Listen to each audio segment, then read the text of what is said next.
പുട്ട് പോലെ തന്നെ മലയാളികൾക്ക് പ്രിയപ്പെട്ട ഒന്നാണ് നൂൽപുട്ടും. ആവി പറക്കുന്ന നൂൽപുട്ടും ചൂട് പാലും, അല്ലെങ്കിൽ നല്ല കടലക്കറി, അതുമല്ലെങ്കിൽ നല്ല ഒന്നാന്തരം മുട്ടക്കറി, ഇതൊക്കെ കണ്ടാൽ മലയാളികളുടെ വായിൽ പിന്നെ കപ്പലോടിക്കാം അല്ലേ?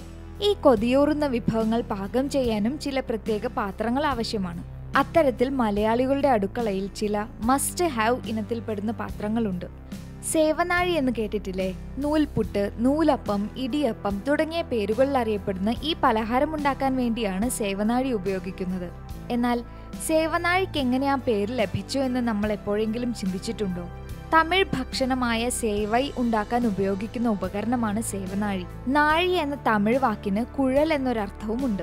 സേവൈ ഉണ്ടാക്കാൻ ഉപയോഗിക്കുന്ന കുഴൽ എന്ന അർത്ഥത്തിലാണ് സേവനാഴിക്ക് ആ പേര് ലഭിച്ചത്. കേരളത്തിൽ പ്രധാനമായും ഇടിയപ്പം എന്ന പലഹാരം ഉണ്ടാക്കുവാനാണ് സേവനാഴി ഉപയോഗിക്കുന്നത്.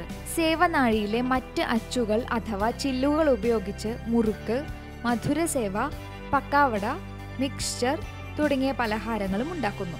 പണ്ട് കാലത്ത് സേവനാഴി മരം ഉപയോഗിച്ചാണ് നിർമ്മിച്ചിരുന്നത്. എന്നാൽ ഇന്ന് അലുമിനിയം, സ്റ്റീൽ, ഓട് തുടങ്ങിയവയിലും ലഭ്യമാണ്.